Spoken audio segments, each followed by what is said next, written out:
ভাইরে ভাই, আপনি যদি আপনার পার্টনারের উপরে কোনো রকম সন্দেহ করে থাকেন, তাহলে আজকে আপনাদেরকে এমন একটা সিক্রেট অ্যাপ দেখিয়ে দিব, যেটা আপনার মোবাইলে ইনস্টল করে রাখলে আপনি বিদেশে থেকে আপনার প্রিয় মানুষ কার সাথে কথা বলছে, কার সাথে চ্যাট করছে, কখন অনলাইনে আসছে, কখন অফলাইনে যাচ্ছে, এগুলো কিন্তু আপনি সবকিছুই জানতে পারবেন বিদেশে থেকে। আমি তো ভাই বিশ্বাসই করতে পারিনি এই ধরনেরও কাজ হয় মোবাইলে। তো এইটা কিভাবে করবেন চলুন আপনাকে স্টেপ বাই স্টেপ দেখিয়ে দিচ্ছি।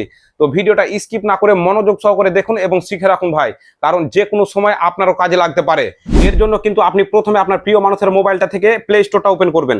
এরপর এখানে সার্চ বারে শেয়ার নোটিফিকেশন লিখে কিন্তু এখানে সার্চ করে দিবেন। এখানে দেখুন এই টাইপের একটা আপনি অ্যাপ্লিকেশন পাবেন। অ্যাপ্লিকেশনের লোগোটা দেখে নেন ভাই। এই লোগোটা দেখে আপনি আপনার প্রিয় মানুষের মোবাইলে এই অ্যাপসটা ইনস্টল করে নেবেন। এখানে আমার অলরেডি ইনস্টল করা আছে, তো এখান থেকে আমি ব্যাকে চলে যাচ্ছি। ব্যাকে আসার পর আপনার প্রিয় মানুষের মোবাইল থেকে সেই অ্যাপ্লিকেশনটা আপনি ওপেন করবেন। ওপেন করার পর এই টাইপের একটা ইন্টারফেস আসবে। এখান থেকে আপনি বাম দিকে স্ক্রল করবেন। স্ক্রল করার পর এখানে দেখুন গেট স্টার্ট বলে একটি অপশন পাবেন, এটার উপরে ক্লিক করে দিবেন। এরপর এখানে দেখুন এই টাইপের একটা ইন্টারফেস আসবে। এখানে আপনাকে ইমেল দিতে হবে এবং এখানে পাসওয়ার্ড দিতে হবে। আপনার যে কোনো একটা ইমেল এখানে দিয়ে দিবেন এবং যে কোনো একটা পাসওয়ার্ড দিয়ে দিবেন। আপনার জিমেলে যে পাসওয়ার্ডটা দেওয়া আছে সেটা দিতে হবে তার কোনো মানে নাই। আপনার পছন্দ মতো একটা পাসওয়ার্ড আপনি এখানে সেট করে দিবেন। এরপর নিচে যে সাইন আপ লেখা আছে এটাতে আপনি ক্লিক করে দিবেন। এরপর এখানে অ্যালাউ চাইবে, এখানে আপনি পারমিশন অ্যালাউ করে দিবেন। এরপর ডান দিকে উপরে যে সেটিংস বলে অপশনটি দেখতে পাচ্ছেন এটার উপরে আপনি ক্লিক করে দিবেন। ক্লিক করার পর এখানে দেখুন সিলেক্ট অ্যাপস বলে একটি অপশন পাবেন, এটার উপরে ক্লিক করে দিবেন।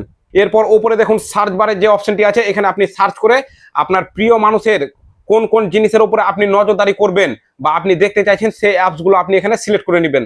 হোয়াটসঅ্যাপ হতে পারে, ইমো হতে পারে, মেসেঞ্জার হতে পারে, যে কোনো অ্যাপস আপনি যেগুলো আপনার প্রিয় মানুষকে আপনি ট্র্যাক করতে চাইছেন বা প্রিয় মানুষের চ্যাট আপনি দেখতে চাইছেন, কার সাথে কথা বলছে বা কার সাথে চ্যাট করছে, সেই অ্যাপসগুলো আপনি এখানে সিলেক্ট করে নেবেন। তো আমি এখানে হোয়াটসঅ্যাপ সিলেক্ট করে নিলাম। এরপর ওপরে যে রাইট অপশনটি আছে এটার উপরে ক্লিক করে দিবেন। এরপর এখানে কিছু পারমিশন চাইবে, এখানে আপনি পারমিশনগুলো অ্যালাউ করে দিবেন। এরপর নিচে যে স্টার্ট লিস্টিং লেখা আছে এটার উপরে আপনি ক্লিক করে দিবেন। ব্যাস, আপনার প্রিয় মানুষের কিন্তু মোবাইল থেকে সম্পূর্ণ কাজ কমপ্লিট। এবার আপনার প্রিয় মানুষের মোবাইলটা আপনি রেখে দিবেন। এবার সেম প্রসেসে আপনি আপনার মোবাইল থেকে সেই অ্যাপসটা ইনস্টল করে নেবেন। ইনস্টল করার পর আপনার মোবাইল থেকে ওপেন করবেন। ওপেন করার পর আপনি আপনার প্রিয় মানুষের মোবাইলে যে ইমেল আইডিটা দিলেন এবং পাসওয়ার্ডটা দিলেন সেটা আপনি এখানে দিয়ে লগ ইন করে নেবেন। লগ ইন করার পর কিন্তু এই টাইপের একটা ইন্টারফেস আসবে। আপনি কিন্তু সেম প্রসেসে কাজ চালিয়ে যাবেন এখানে আপনার মোবাইলে। শুধুমাত্র আপনার প্রিয় মানুষের যে অ্যাপ্লিকেশনের পারমিশনগুলো অ্যালাউ করলাম সেগুলো কিন্তু আপনার মোবাইল থেকে করবেন না, নয়তো আপনার মোবাইল থেকে আপনার প্রিয় মানুষও কিন্তু সবকিছু দেখতে পাবে। এবার কিন্তু আপনি আপনার প্রিয় মানুষের প্রত্যেকটা চ্যাট, প্রত্যেকটা কল আপনি এখান থেকে দেখতে পারবেন। সে কার সাথে কথা বলছে, কার সাথে চ্যাট করছে, আপনি প্রত্যেকটাই কিন্তু এখানে দেখতে পাবেন। এমনকি আপনার প্রিয় মানুষকে কেউ অন ভিউ কোনো ফটো যদি পাঠিয়ে থাকে সেটাও কিন্তু আপনি দেখতে পারবেন, বারবার দেখতে পারবেন এবং ডাউনলোডও করতে পারবেন। তো আশা করি বুঝতে পেরেছেন।